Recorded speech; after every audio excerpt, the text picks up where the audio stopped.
présence de Dieu. Dieu est bon. Amen. Il aime être loué. Mais nous aussi, nous aimons le louer et l'adorer. Voilà, ce soir, j'aimerais vous parler de Christ qui doit grandir en nous. La croissance. Nous, on doit diminuer. Comme le dit Jean-Baptiste dans Jean 3, verset 30, il faut qu'il croisse et que je diminue. Il faut qu'il croisse et que je diminue. Dieu est grand, mais il désire aussi être grand en nous. Il désire vivre pleinement en nous. Et voilà, quand nous sommes dans une plaine et que devant nous, il y a une montagne au loin, elle nous paraît petite. Mais plus on se rapproche, plus on réalise, plus on se rapproche de cette montagne, plus on réalise qu'enfin elle est grande. Elle est grande. Mais c'est exactement la même chose avec Dieu. Quand on est loin de lui, on a l'impression que Dieu est petit. C'est pas que Dieu est petit, Dieu est toujours le même. Il est le même hier, aujourd'hui et éternellement. C'est Hébreux 13 qui nous le dit. Mais quand on se rapproche de Dieu, on réalise qu'il est grand. La montagne, quand on est devant cette montagne, qu'est-ce qu'elle nous paraît grande? C'est pareil avec Dieu. Il est grand, il est puissant, il est illimité.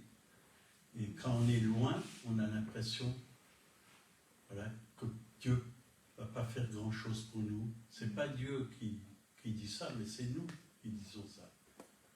Parce qu'on ne le voit pas vraiment comme on doit le voir. Il faut que les yeux de notre cœur s'ouvrent, comme on l'a chanté avant.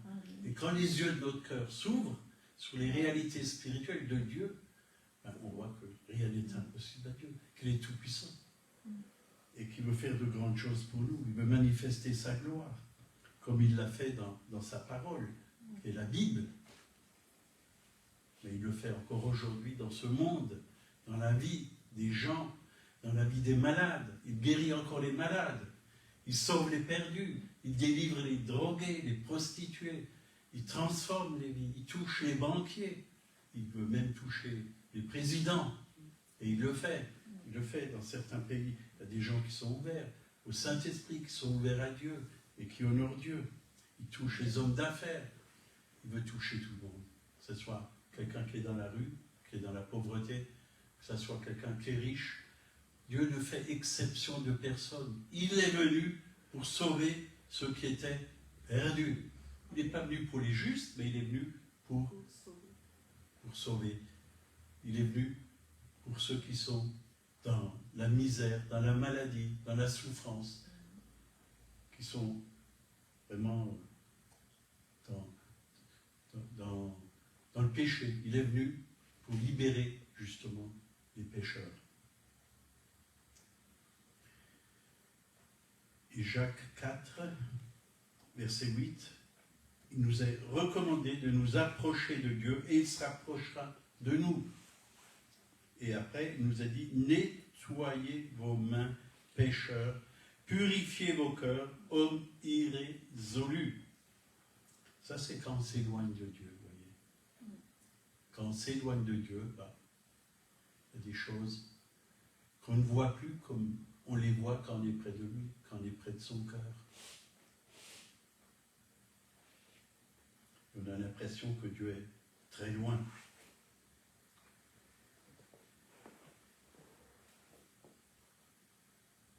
Pas que nos vies soient séparées de lui. Et dans Matthieu 15, verset 8, ce peuple m'honore des lèvres, mais son cœur est éloigné de moi. Voilà ce que le Seigneur a dit. Son cœur est éloigné de moi. On peut venir vraiment dans une dans une réunion de prière et être loin, loin, très loin de Dieu. Nos pensées peuvent être tout à fait ailleurs qu'en Dieu. Nos pensées peuvent être des pensées qui sont charnelles, qui ne viennent pas de Dieu, des pensées même simplement humaines, mais Dieu est venu transformer nos pensées, pour que l'on puisse avoir la pensée de Dieu, la mentalité du royaume, pour qu'on puisse vivre en harmonie avec lui, penser comme lui pense, voir comme lui voit. Et c'est vrai qu'il y a beaucoup, beaucoup d'engagement du bout des lèvres. Combien de gens me disent « Ah, je viens dimanche » ou « Je viens mercredi », puis je ne les vois pas. Ils disent des choses avec leurs lèvres, mais leur action ne suit pas leurs paroles. Et ça, c'est qu'il y a un problème dans leur vie. Et c'est souvent les mêmes qui disent ça. C'est souvent les mêmes.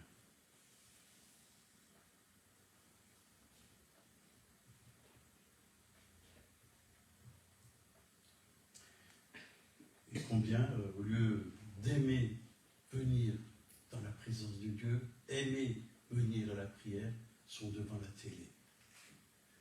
On est là et on fait ce qu'on aime.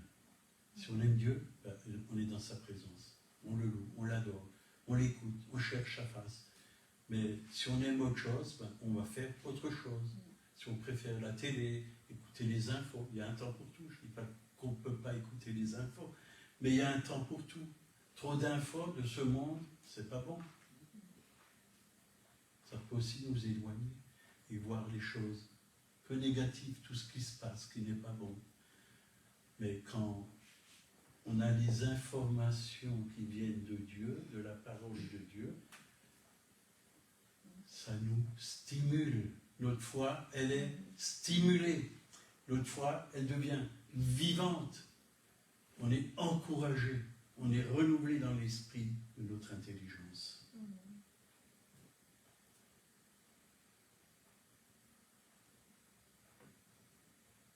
Donc, la Bible nous encourage à nous débarrasser de tout péché. Et c'est vrai que le péché, c'est quelque chose de très grave devant Dieu. Pourquoi c'est grave? Parce qu'il a payé pour ça. Il les a portés. Et pourquoi revenir dans le péché?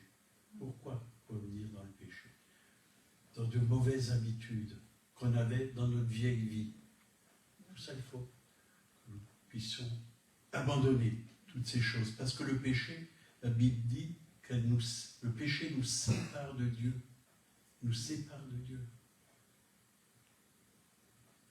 Romains 8, verset 2, la loi de l'esprit de vie m'a affranchi de la loi du péché et de la mort.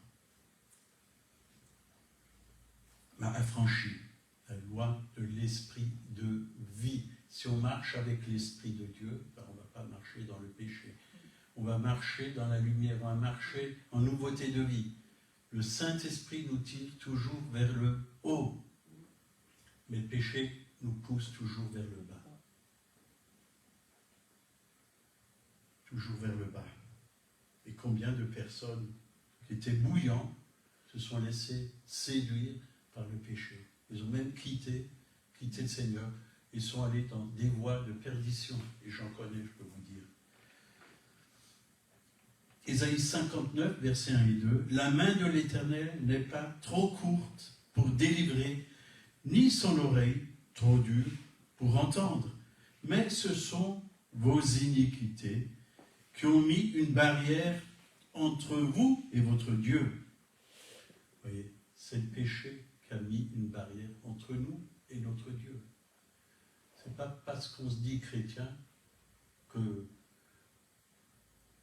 on n'est pas parfois séparé de Dieu. Bien souvent, les chrétiens sont séparés de Dieu parce qu'ils n'obéissent plus à Dieu, ils n'écoutent plus Dieu. Ils n'écoutent plus Dieu. Leur cœur a été endurci. Et j'ai même vu des gens qui étaient dans la foi, et comme ils ont désobéi à Dieu, Dieu a envoyé sur eux un esprit d'égarement, pour qu'ils ne reviennent plus. Il les a laissés égarés. Mais c'est écrit dans le Nouveau Testament, même dans Romains, c'est marqué. Donc, pour une véritable croissance spirituelle, nous devons nous humilier à cause de nos péchés, nous repentir et nous approcher à nouveau de Dieu. Nous humilier.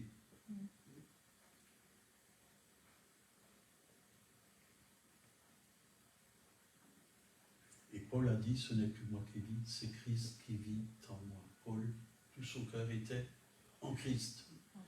Il laissait Christ, il écoutait Christ, il marchait avec Christ. Il avait l'esprit de Christ. Dans Galates 2:20, nous devons permettre tout à nouveau au Saint-Esprit de nous remplir de Christ, nous remplir de Christ, que Christ puisse demeurer en nous pleinement, de nous laisser enseigner, nous conduire dans une communion plus étroite avec le Père.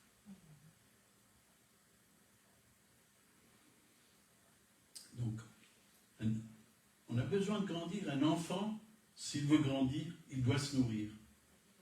Une nourriture équilibrée est nécessaire. Une nourriture équilibrée. On ne peut pas lui donner que des bonbons, du chocolat, des gâteaux. Il va être déséquilibré. Il va grossir.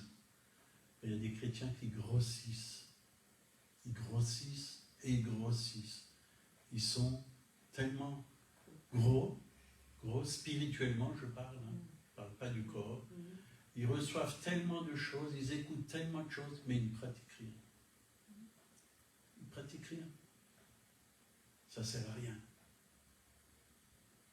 C'est comme si vous allez à l'école et vous recevez tout un enseignement pour pouvoir réussir, pour rentrer dans un métier, et avec tout ça, vous ne faites rien. Vous vous inscrivez au chômage, et vous restez chez vous, pour manger, boire, regarder la télé. Ça ne sert à rien. Ça ne sert à rien. Parfois, nous avons besoin de nous secouer. Seigneur, je veux me secouer. Je veux enlever tout ce qui n'est pas ta gloire de ma vie. Je veux enlever toutes les fausses priorités, tout ce qui n'est pas de toi, et vivre avec toi. Je veux obéir à ta parole.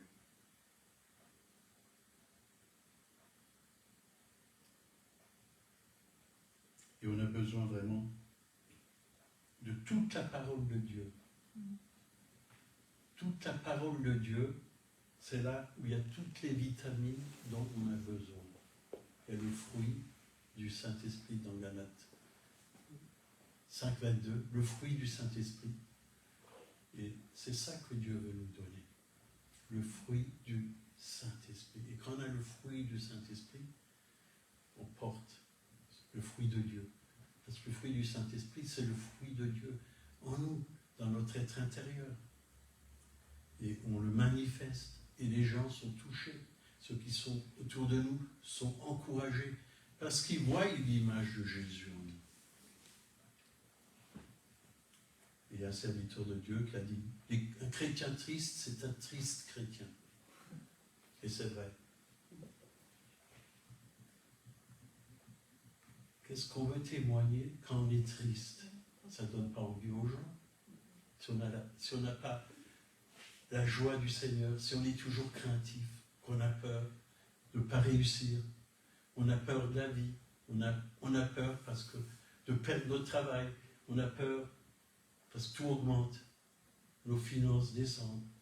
Parce que tu crains, c'est ce qui va t'arriver, il faut faire attention. Avec Dieu, on n'a pas à avoir peur. D'ailleurs, il a dit, cherchez d'abord le royaume de Dieu et sa justice, et tout le reste vous sera donné par-dessus. Tout le reste. Moi, je sais que je n'ai pas à avoir peur de quoi que ce soit. Dieu est mon Père pour voir tous mes besoins. Mais il en est ainsi pour vous. Croyez-le. Ne croyez pas à tous les mensonges qu'on nous raconte. frère, ou avant-hier aussi, qui est venu chez nous, hein, il travaille au Parlement. On a parlé, parce que lui, il voit tous les grands de ce monde qui sont là-bas, Van der Lenden. Alors il m'a dit, je te passe le bonjour de Van der Lenden. Ce matin, il m'a envoyé, parce qu'on a parlé d'elle. Et je lui ai dit, bah, tu lui diras de ma part qu'elle arrête de mentir aux Européens. Parce que c'est ce qu'elle fait. C'est ce qu'elle fait. Elle veut que les Européens puissent devenir de plus en plus pauvres, de plus s'en sortir. Tous les pays européens doivent donner de l'argent à l'Europe parce qu'ils veulent une armée très forte.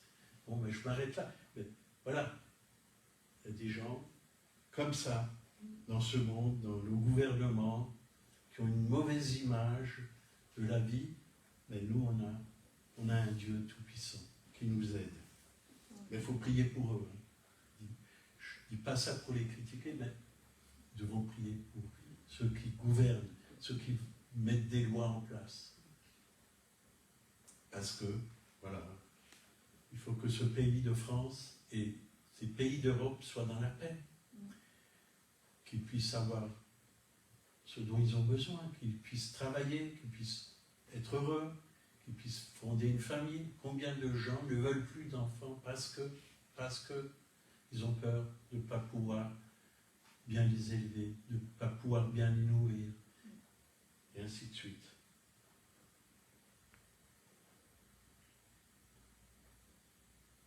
Donc il faut qu'ils croissent et que nous puissions diminuer. Dieu veut nous remplir. Il veut étendre notre autorité dans nos vies. Il veut régner en nous. Il veut être glorifié au travers de nous. Mais attention à l'orgueil et à la gloire de l'homme. Jésus a dit, sans moi, vous ne pouvez rien faire. Sans moi, vous ne pouvez rien faire.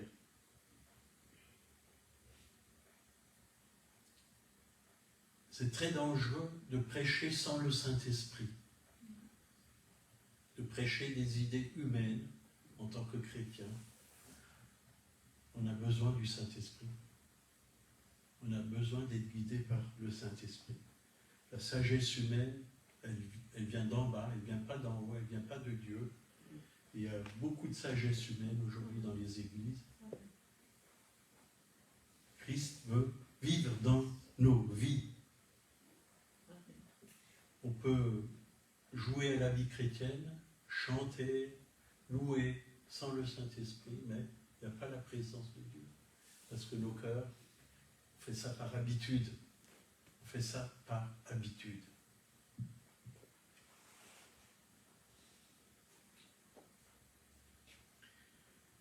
Et Jésus, lui-même, il se préparait avant d'aller dans ce monde pour apporter la parole de Dieu.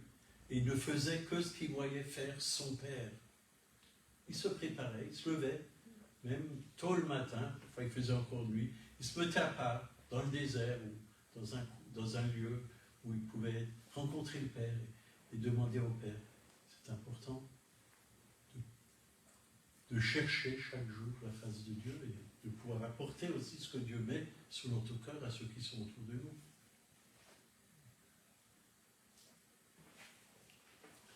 Parce que si on veut donner quelque chose à quelqu'un de la part de Dieu, il faut d'abord le recevoir de Dieu. Alors il faut prendre du temps dans sa présence.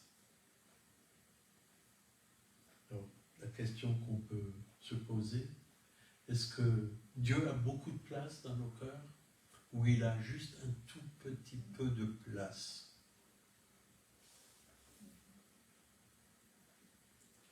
Dieu, le Seigneur veut qu'on ouvre grand notre cœur.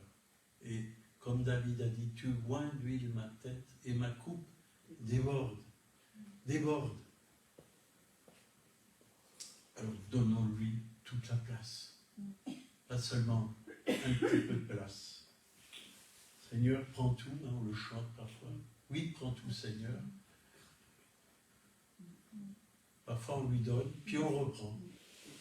Tout ce qu'on lui donne, on le reprend. Et on vit comme avant.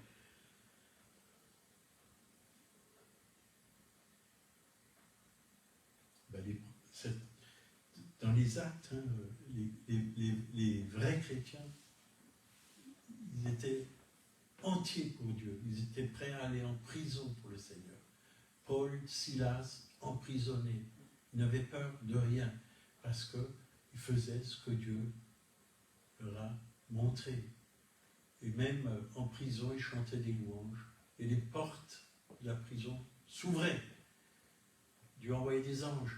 Il les faisait sortir de prison.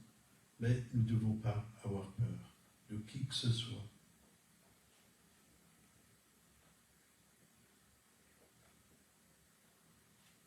Acte 3, verset 12. Pierre, voyant cela, dit au peuple: Hommes israélites, pourquoi vous étonnez-vous de cela? Pourquoi avez-vous les regards fixés sur nous comme si c'était par notre propre puissance ou par notre piété que nous eussions fait marcher cet homme? Dieu a glorifié Jésus. Dieu a glorifié Jésus. Ils ne se sont pas glorifiés eux-mêmes, les apôtres. Quand il y a eu quoi que ce soit, ce n'était pas grâce à eux, c'était grâce à Dieu. La puissance ne venait pas d'eux-mêmes, elle venait de Dieu.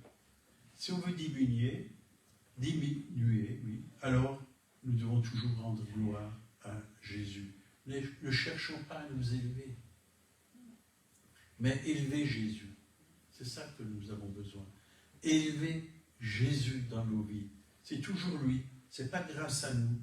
Combien de fois j'entends parfois, c'est grâce à moi, j'ai prié pour cette personne, elle a été guérie.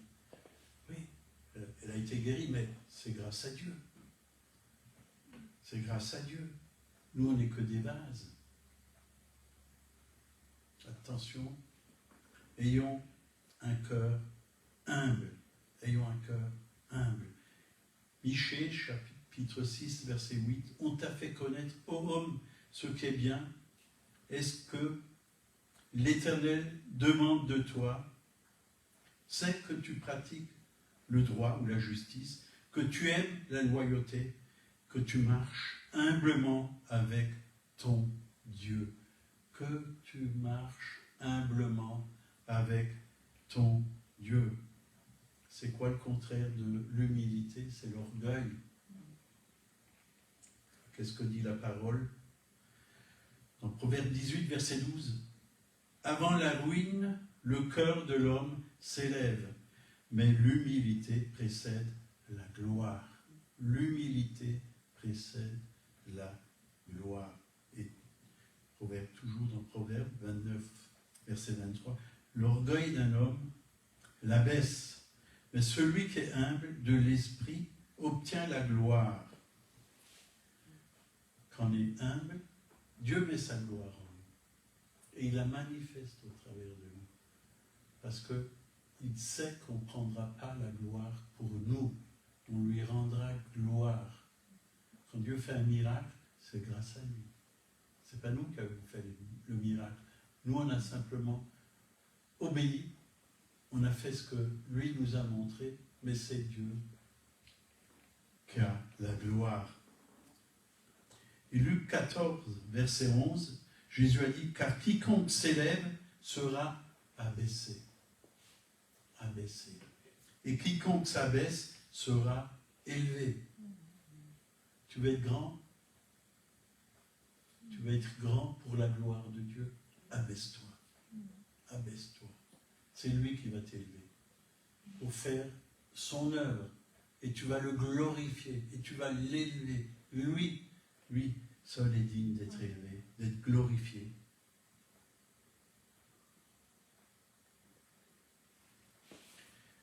Et c'est vrai que beaucoup veulent faire de grandes choses, et c'est une bonne chose de vouloir faire de grandes choses pour la gloire de Dieu. Mais nous devons être fidèles dans les petites choses. Dans les petites choses.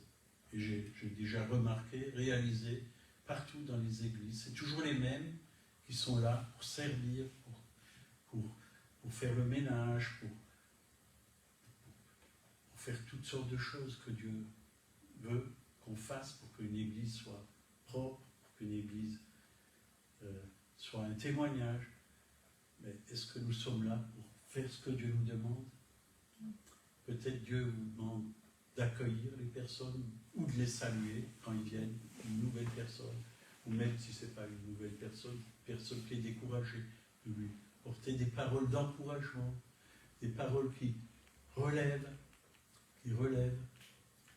Alors nous devons écouter le Saint-Esprit pour que vraiment les personnes qu'il met sur notre chemin, que ce soit des chrétiens ou des non-chrétiens, que nous puissions leur apporter quelque chose qui vient d'en haut, du ciel. Parfois, c'est peut-être qu'un sourire, ça fait toujours du bien. Toujours du bien. Quand nous allons au magasin, là, au Leclerc, parce qu'on fait nos courses là-bas, ben, on rencontre pas mal de monde, hein, et petit à petit, comme ça, même des gens qu'on ne connaît pas, on commence à faire connaissance, puis à se parler, puis après, quand ils nous revoient, on parle, on se salue, et on va toujours plus loin dans la conversation. Puis à un moment donné, on peut même témoigner. Hein. Cette semaine, on était encore au magasin, puis il y a une jeune femme qui travaille au rayon bijoux. Et ça fait des mois qu'on lui parle, mais pas toujours tout de suite du Seigneur. Hein. On parle de bijoux, parce que Monique a aussi travaillé dans les bijoux à un moment donné, des choses simples. Puis il y a 15 jours, je suis passé devant elle, puis elle est toujours souriante. Hein. Alors je lui disais, bah, c'est bien, vous êtes comme un rayon de soleil ici dans ce magasin, parce que vous avez le sourire. Et ça lui fait toujours plaisir. Et quand elle nous voit, elle nous faisait toujours, et nous aussi. On se saluait comme ça.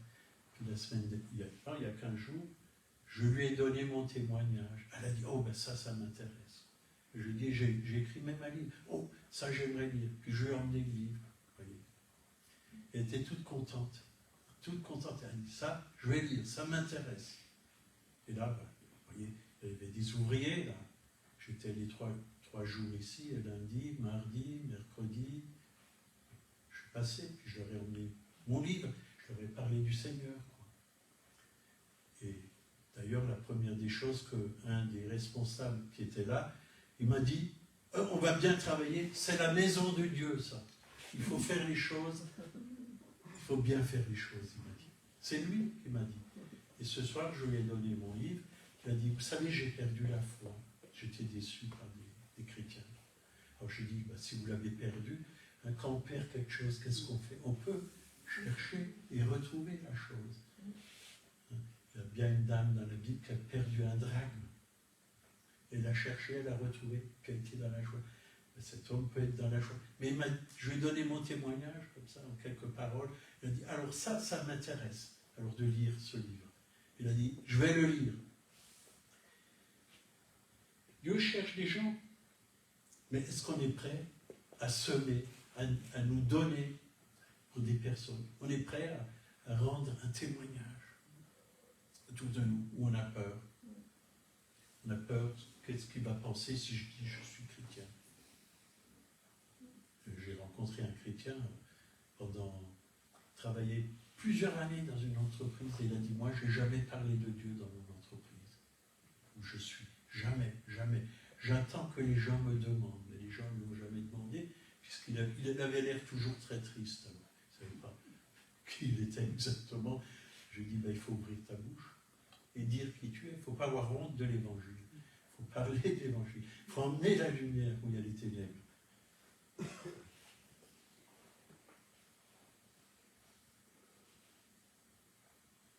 Donc l'humilité doit représenter un véritable fondement pour notre ministère. Et c'est vrai que l'humilité est quelque chose de très important dans nos vies. J'ai vu des hommes de Dieu,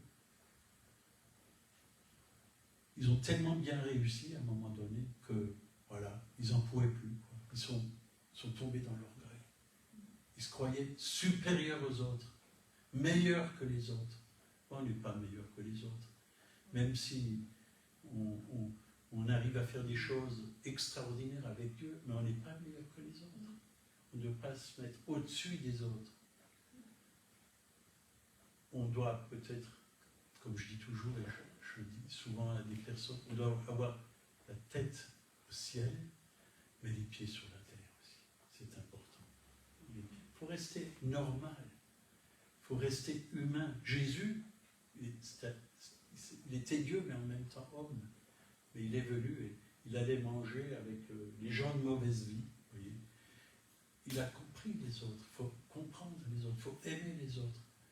Il faut leur emmener un plus. La croix, c'est quoi? Un plus. Un plus. Savoir que Jésus est mort sur la croix. Voilà ce qu'il faut leur dire. Jésus a porté vos péchés sur la croix. Il veut vous pardonner. Il a aussi porté vos maladies à la croix de Golgotha. Et il veut vous guérir. Il veut vous libérer de toutes les chaînes du péché. On l'a chanté. Hein. On l'a chanté. Aujourd'hui, on l'a chanté. Que les chaînes tombent. Dieu veut faire tomber les chaînes.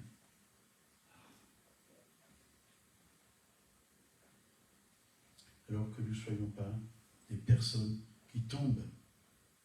Que nous soyons humbles. Que nous puissions avoir ce fondement à long terme, pas à court terme. Si c'est juste pour un petit moment qu'on est humble et quand tout va bien, on devient orgueilleux. Moi, j'ai réussi. Moi, je suis quelqu'un. Lui, attention à notre orgueil. On ne se moque pas des autres. On doit toujours aimer, pardonner.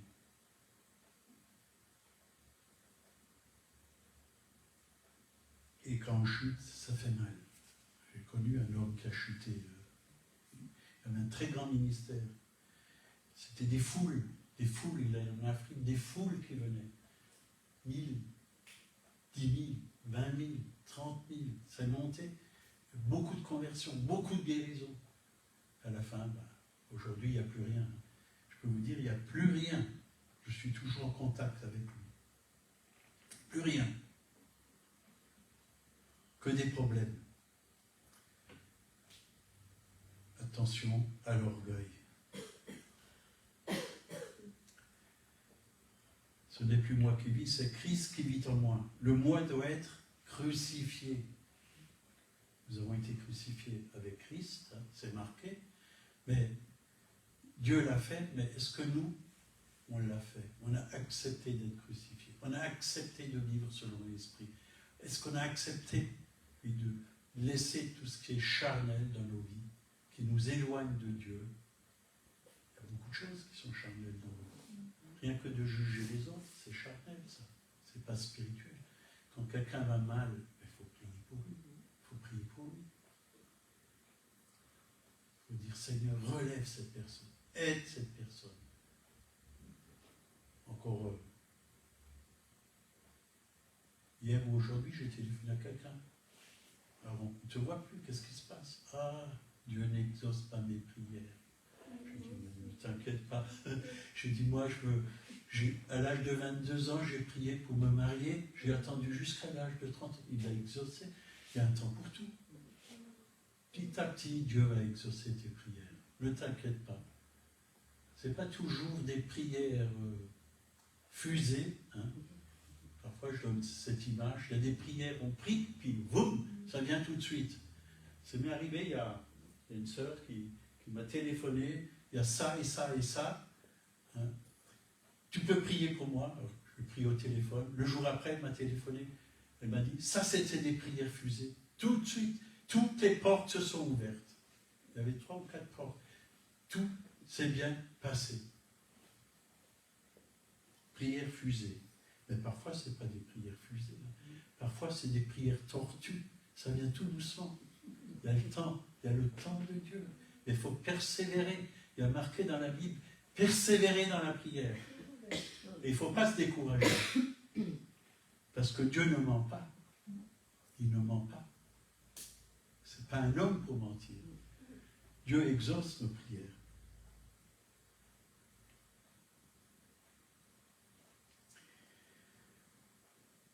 Donc Zacharie, chapitre 4, verset 6, « Ce n'est point par la force ou par la puissance, mais par mon esprit, dit l'Éternel des armées. » Voilà, ce verset parle de force humaine. Et quand on n'est plus dans l'esprit de Dieu, même en tant que chrétien, on veut faire par nos propres forces. Par nos propres forces. Mais ça ne marche pas. Seigneur, j'ai besoin de ta grâce. C'est toi qui fais au travers de nous. Tu mets ta grâce sur nous. C'est-à-dire tu mets ta capacité sur nous. Pour que nous puissions faire ce que tu nous demandes.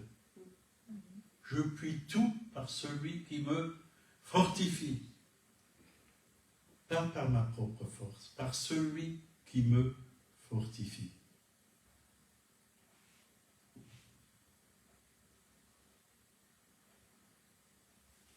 C'est pas par des rites, par de la religiosité, par des cérémonies qu'on va faire quelque chose. Vous avez beau allumer une bougie, ça ne changera rien.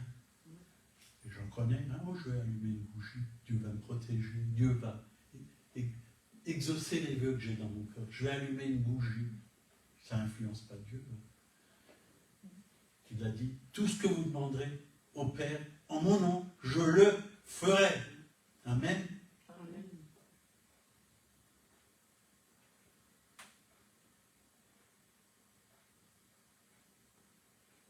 Notre force, elle est en Christ. Il faut être rempli de Christ.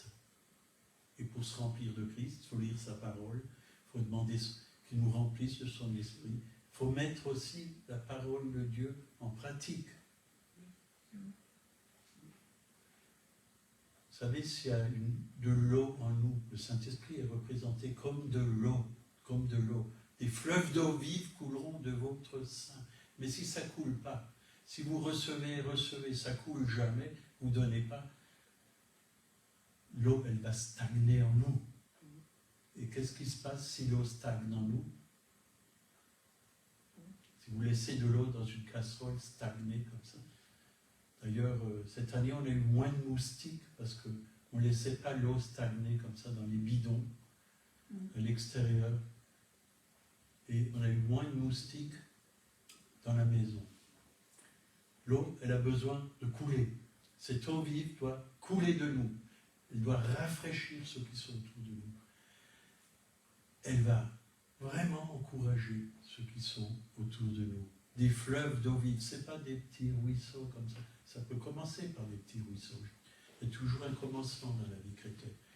Mais ça doit être Dieu veut nous donner plus que des petits ruisseaux. De l'eau vive qui rafraîchit. D'abord, ça nous rafraîchit à nous, et ça va rafraîchir aussi ceux qui sont autour de nous. Ça va bénir ceux qui sont autour de nous. Ça va donner à boire à ceux qui sont autour de nous. Si quelqu'un a soif, vous voyez, si quelqu'un a soif, aujourd'hui les gens, s'ils ont soif de Dieu, c'est au travers de nos vies, les fleuves d'eau vive, c'est la présence de Dieu qui va les toucher, qui va leur donner envie, parce qu'ils vont boire cette eau vive. Ils vont boire cette eau vive. Ils ont besoin, le monde a besoin de voir l'image de Dieu. Et comment ils vont voir l'image de Dieu? C'est au travers de son épouse, son église, au travers de ses témoins, au travers de nous, parce que nous avons été créés à son image.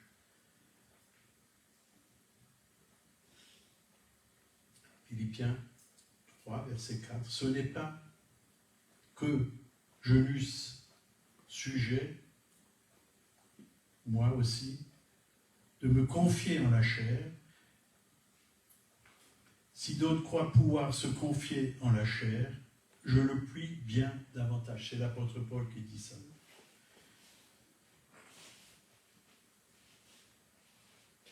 Donc Paul, c'était un homme qui avait fait de très grandes études au pied de Gamaliel, qui était vraiment un rabbin, qui avait une très grande connaissance, quoi.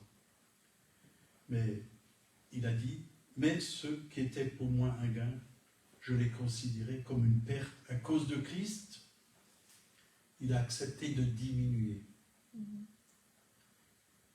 Et moi j'aime bien quand il dit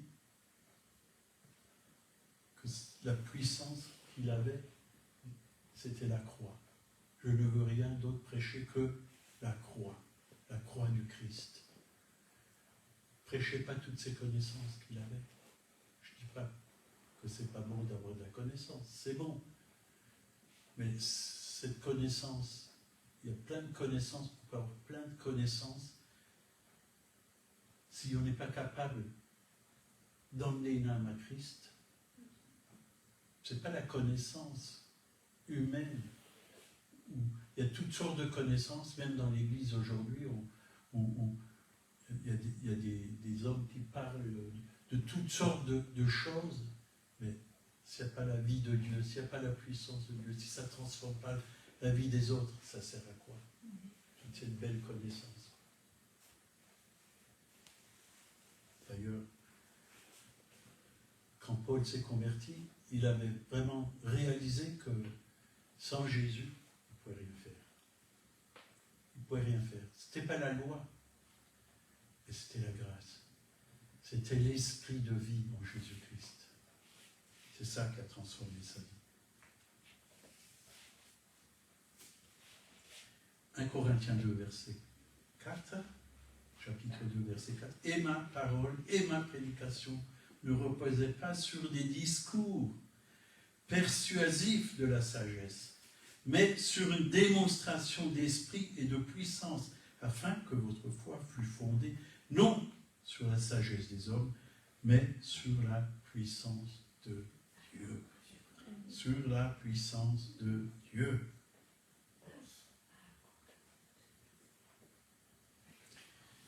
Notre capacité ne vient pas d'un prédicateur qui a plein de connaissances et toutes sortes de choses, mais elle vient de Dieu. C'est lui qui nous a rendus capables d'être ministres de la nouvelle alliance, non celle de la lettre, mais de l'esprit, car la lettre tue, mais l'esprit vivifie. 2 Corinthiens 3, verset 5. Donc aujourd'hui, on a besoin de la vie qui vient du Saint-Esprit. La vie qui vient du Saint-Esprit. Bienvenue Saint-Esprit. Remplis-moi, conduis-moi, enseigne-moi. Tu es le divin enseignement. J'ai besoin de toi. L'Esprit, c'est Dieu. Dieu le Père, Dieu le Fils, Dieu le Saint-Esprit. On a besoin de connaître Dieu le Saint-Esprit. Oui, je dois diminuer. Si on veut de l'or pur, il faut que les scories soient enlevées de l'or pour qu'il soit pur. Elles doivent disparaître pour que Dieu puisse travailler comme il le désire. Donc Jésus ne doit pas être simplement notre sauveur. Il y en a beaucoup qui ont Jésus comme leur sauveur, mais il désire être notre Seigneur. C'est-à-dire, il veut régner.